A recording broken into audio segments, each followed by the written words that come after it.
Hello, I'm Brita, Webmistress of the Dark. Today I'm going to show you how to make spooky spellbooks. They're a simple idea that's also cheap because you're using a lot of recycled materials. So you need to save a bunch of boxes. You can use cereal boxes, cracker boxes, shipping boxes. All that matters is that it's a book shape. It can be small or large depending on the size books you'd like to make. I need to make a couple large ones to hide things inside of for this Halloween, so that's why this one's here. You'll also need some craft paper that's just big enough to cover the full cover of your size of book, plus a little extra to fold in. Some sheets of cardboard, old shipping boxes is good. You need those large enough for the covers as well. Straight edge, pencil, tape, some scissors. This is the find that I like the best about this. It saves a lot of work. You can always line the edge of your box with white paper, and you can dry brush to look like pages, the sides of pages in the book. But I found this contact paper, it's called string cloth pattern, and it looks just like book pages. So all you need to do is cut a strip of this, stick it around, and you're done. Saves a lot of time. And even though one roll of this may be like 10 bucks, it's about, I think I've made 20 books already and I still have some left over. So you just need to make long strips and you can get, look how many strips you can get out of just the length of the roll. So now that you have your boxes, you need to figure out how you're going to make your cover. So move this out of the way for now. I don't have cardboard large enough for the entire cover to wrap around. But I can work around that because I've got a big enough box that I can use the edge that folds up for the spine, and then I can tape the other piece of cardboard because I'm going to cover the whole thing with paper anyway, so it should hold together fine. Then once it's glued on the page block box, then you're totally fine. It's not going to go anywhere. So first just trace around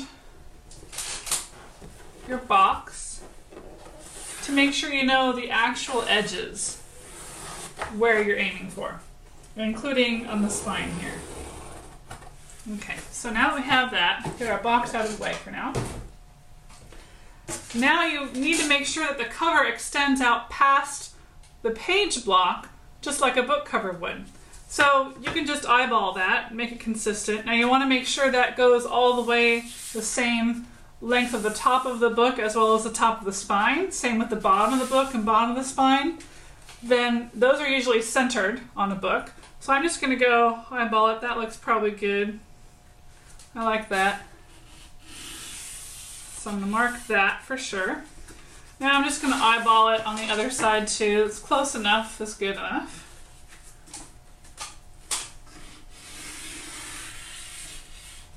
Okay, and now for this one, now how far the book hangs over the page block where you open the book, on the right and left sides when you have it open, that can range and it doesn't have to be exactly the same as the top and bottom, so that's up to you. Look at some of your own hardback books for inspiration. So I'm going to go here just for the heck of it. Okay. Now I'm going to add a little bit of room to the spine edge as well because I like to curve the spines. You can fold along the cardboard edge and make it curved instead of just flush against the page block. That makes it look a little more like it's really a bound book. So I'm going to get a little extra here too. I can always trim that. What I'll do is I'll cut a little big, bend it around my book and see if I like it, and I can always cut it off. So now we cut it. If you're good with a box cutter, you can go ahead and do that, but you need to be pretty accurate, so I'm going to use scissors. You don't have to worry about a perfectly clean edge since you're covering with the paper.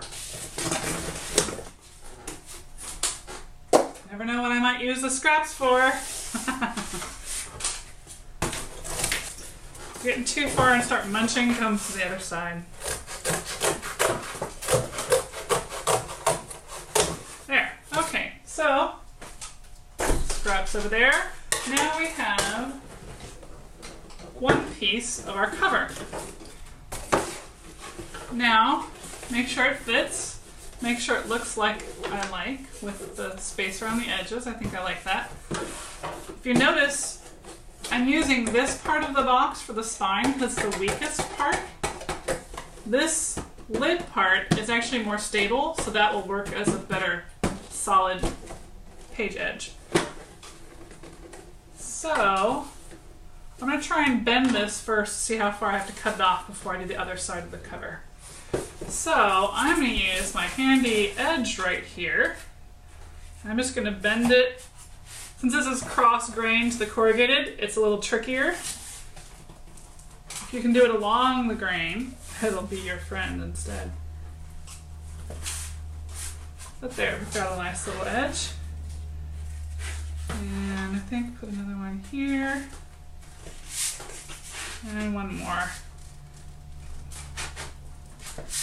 And we'll see what that looks like.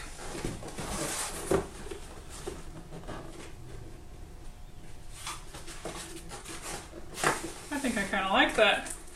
See how it curves? I like how that curves, so I'm going to go ahead and cut the other piece of the cover. So here's my other side of the box.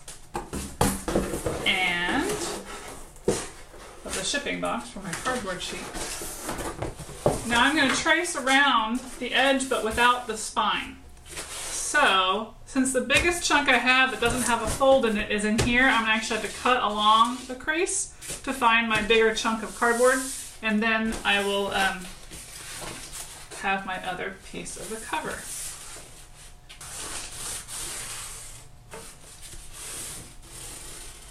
You can see I'm not worrying about the tape or anything on the box because I'm putting paper over it. Doesn't matter. Okay, so I think you've seen me cut enough, so come back when it's finished. Okay, we now have our back cover. Make sure you've lined it up the right direction. And I'm going to tape them together. So I'm just going to put a nice big long strip, continuous, overlapping the edge of the spine. Then I can lay this down, probably easier this way.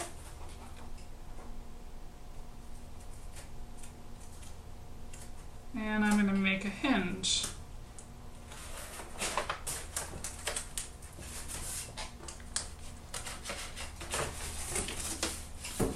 And let's make sure it fits around our book block.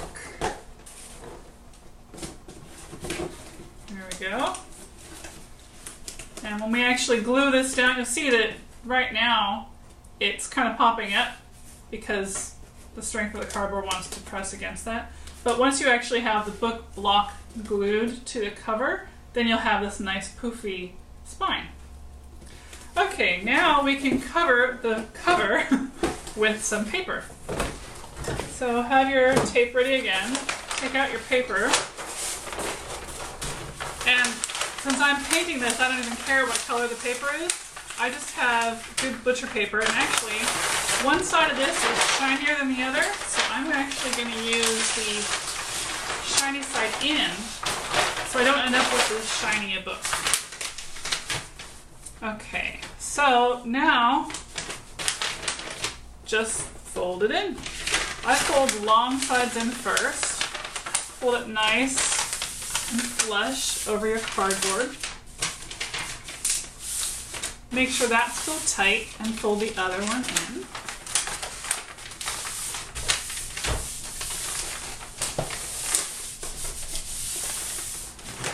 Now making sure you have enough room on the other side too. This is like folding up a gift wrap. I'm going to fold up the edge first so I know that's nice and flush. Then I'm going to tuck in the edges. Now, depending on which side has more paper, it's probably easier to tuck this one like this. Make sure you have a nice corner, how it folds up. There you go, like that one. And we'll do the same over here. You just want, obviously you don't want the paper that's folded inside here, sticking out the front of your book. Okay, now I'm going to take those down. Here, I'll take this first, make sure it holds in the right spot.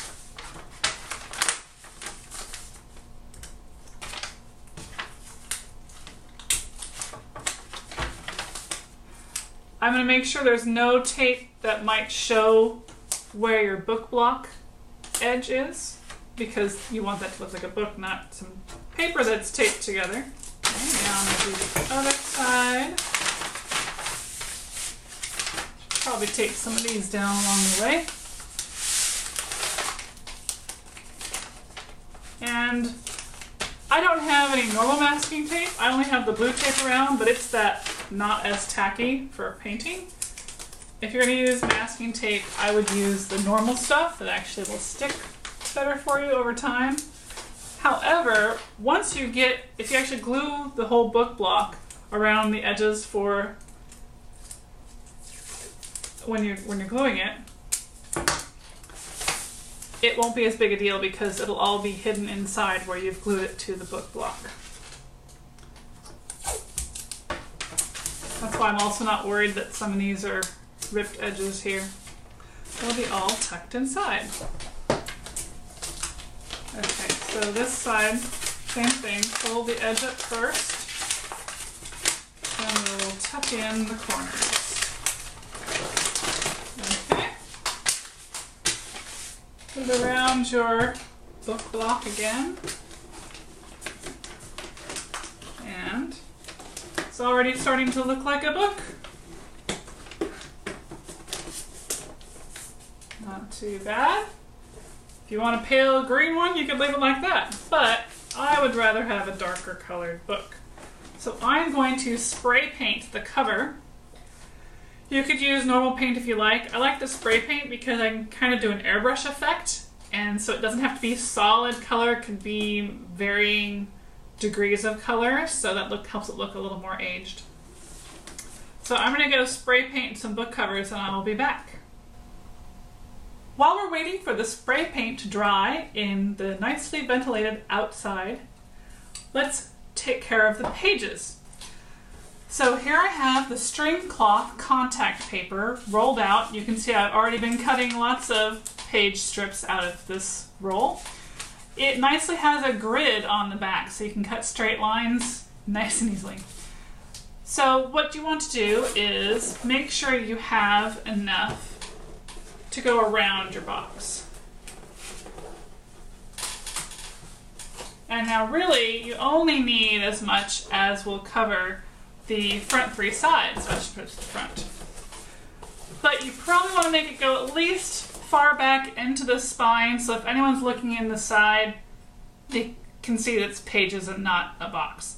So you don't need to put it all the way around, but I'd go at least this far in, so you can have the spine disguised too. So this is probably enough. Let's see, a little bit more. Like that, and then cut here, and then I need to cut for width.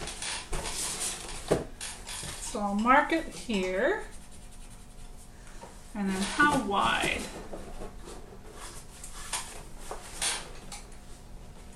Probably 1 square is enough sideways, so I know I'm going to cutting down this line all the way to here.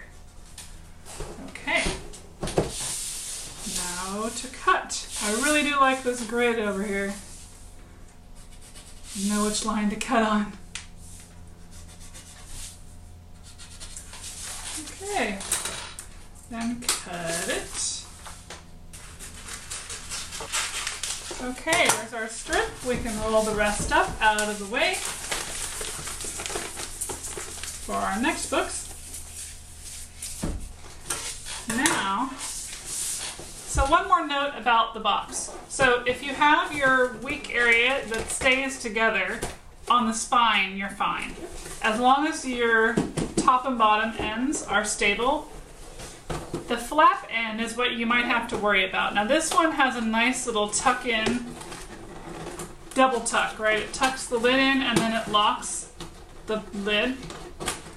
That is I'm not going to worry about this popping up because it's pretty well situated in there. If you just had a flap or a tuck flap, you might want to tape that closed so it doesn't try and pop out underneath your contact paper. Your contact paper is not as sticky as tape because it's meant to be removable off of surfaces, but it will hold down okay. So I'm going to start with my spine because that's where I know I'm not going to cover the whole thing. You peel off the backing. I just peel a little bit to start, otherwise you can have it stuck all over yourself. Going down probably about that far. I center it as much as I can because you definitely want to get the string cloth pattern straight, otherwise you're going to have crooked pages on your book and that'll look a little funny. I don't stick around the edges until last because I want to make sure the pages are straight first. So I'll peel back this way. Like to stick, so make sure you get it straight. If your box isn't completely square, you might have to fudge it. And then if the contact paper wants to put a bubble, you want to get it out. That's why it is good it's removable. If there are bubbles like that, just lift it up. Lay it back down again. The only thing to worry about is this stuff. The contact paper may stretch if you pull it too much, and then it'll distort out of shape. Okay, let me look at this now. So I can see that that looks pretty straight. That one looks pretty. It looks straight versus the edges of the book block, which is what I want, because that's how pages would sit in the book. So they're all straight, so I'm going to stick the edges down. Don't do the corners until last.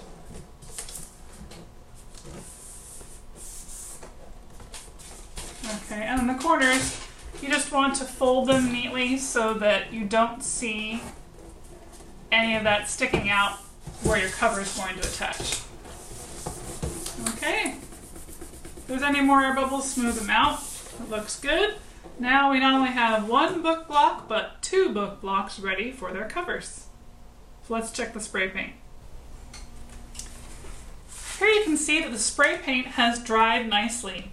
I like this mottled color effect I got by just using a little bit of blue paint over the green paper I used. You can also see that I didn't cover everything. I only worried about the edges where the cover will peek out around the book block once we get it glued together. Why waste the paint if you're not even going to see it? So I want this to be the cover, so that'll be the back. Now you can make this even simpler and just use a gold paint pen, draw a couple lines along the spine, maybe a couple squiggles around as decoration, and that can still look perfectly fine like a book, especially if you're just having it up on a shelf or in a stack. If you'd like to get fancier, you can either handwrite some titles or, even better, print some out using fonts you like in the design and spacing that you like onto scratch paper. And then to transfer them to the darker colors, you're going to need some chalk, just normal chalkboard chalk. And then you hold up to the light to see where you actually need to put the chalk. And scribble a bunch of chalk right behind only the letters you need to transfer. Don't need to waste chalk and don't need to make extra smudges on your surface. So once you have a good chalk, blow the dust away. Now you don't want to scoot around while you're tracing, so center it where you'd like. I think that's going to be good. Tape it down using the non-tacky tape so that it won't take your paint away. Just enough so it won't scoot around. Okay, using a ballpoint pen lets you see where you've been. But use a firm hand to make sure you're actually transferring chalk to the paper. Be sure that you use a fairly heavy hand to make sure you are transferring the chalk to the book cover. Now that I'm all done tracing, I'm going to carefully remove the paper so I don't disturb any of my chalk, and see what we have. Shake your gold pen with the cap on so you don't get it all over. Make sure that you dab off any excess. The best gold paint pens are the ones that you need to shake. I tried to find a finer tip pen for this one and I couldn't find one. So we're going to make this one work. So make sure you don't smear your hand in the chalk that you've got so carefully put here. And start with the gold over the chalk. This is thick enough, I'm probably not going to have to do an outline.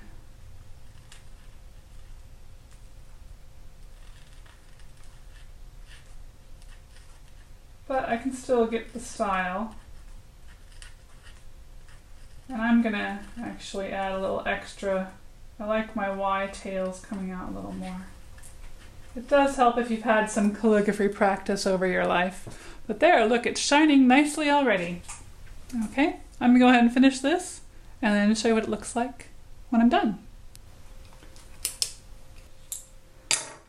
When it's dry, then you will brush off the chalk. Do not attempt to brush off any chalk until the gold is completely dry, or you'll ruin all your hard work. I've finished the gold lettering on the spine, and now I think the cover is dry enough so we can remove the chalk dust.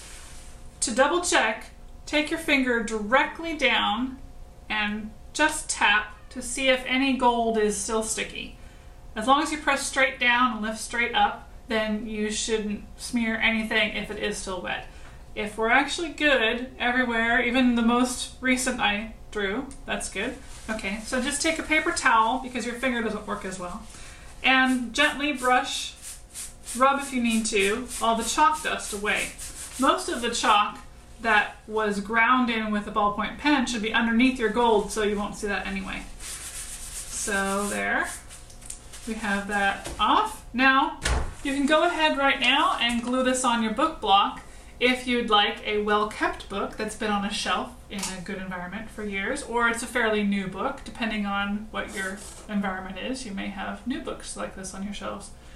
Or, if you'd like to continue with aging, then don't glue it on your block yet, so you can lay it flat, and I'll show you an aging technique you can use. I have some brown and some black acrylic paint. Put a little bit on, dab it off, because you want a fairly dry sponge, and you want to mix the colors together so it's mottled. Using all black is a little too dark, but using this brown isn't quite dark enough. Now I have this book that's already done. It's using a matte finish. It's a primer paint, so it's actually very soft there. It has some good texture. Now I'm just going to dab very lightly around the edges, and before it gets a chance to dry, I'm going to rub it off with the paper towel. So that gives it some nice age without just looking like speckles. And keep doing that. Remember, you can always add more paint, but it's really hard to take it off once it's dry. I think this is looking pretty good. If you want some more aging, especially around the corners, then come in a little farther.